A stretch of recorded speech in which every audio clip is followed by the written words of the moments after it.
ఒకప్పుడు నెల్లూరు జిల్లా ప్రాంతం నుంచి రంగారాయుడు గారిని ఒక ఆయన భద్రాచలం వచ్చారు. ఆయనకి కోరిక, భద్రాచలంలో ఉత్సవమూర్తికి కళ్యాణం చేసేటప్పుడు వైరముడి అంటే అది ఇలా ఉంటుంది, ఆ వైరముడి చేయించాలి కిరీటం అని.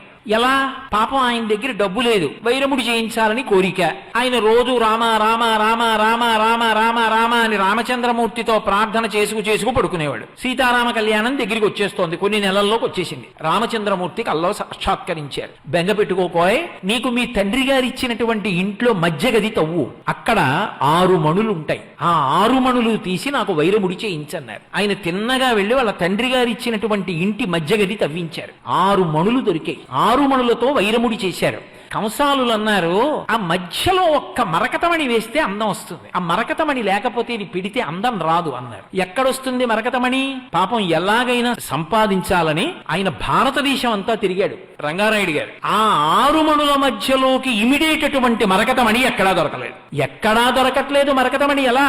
ఆయన బెంగపెట్టుకున్నాడు. రామచంద్రమూర్తి యొక్క ఆజ్ఞ, ఒక వారకాంత దక్షిణ దేశం నుంచి వచ్చింది. వచ్చి, అయ్యా ఎప్పటి నుంచో నా చేతికి ఉంగరం ఉంది, నాకు రాముడు చెప్పాడు ఇందులో మరకతమణి ఉంది, మీరు వైరముడి చేయించారట, తెల్లవారితే శ్రీరామనవమి, ఈ మరకతమణి ఆ కిరీటానికి సరిపోతుందని నన్ను పంపించాడు. సరిపోతుందని ఆయన అన్నాడు కాబట్టి సరిపోతుంది, తీసుకోండని ఉంగరం ఇచ్చింది. కంసాలుల్ని పిలిపించి ఉంగరంలో మరకతమణి తీసి వైరముడిలో వేశారు. ఖచ్చితంగా సరిపోయింది.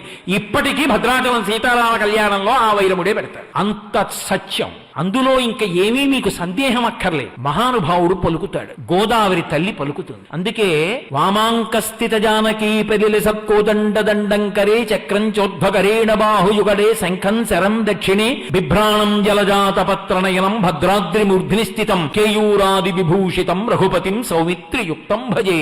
ఆ రామచంద్ర ప్రభువే భద్రాచలంలో విలిసి ఉన్నాడు అని స్పష్టంగా శంకర భగవత్పాదాచార్య స్వామి వారు తన ప్రార్థనా శ్లోకంలో ఆవిష్కరించి ఉన్నారు.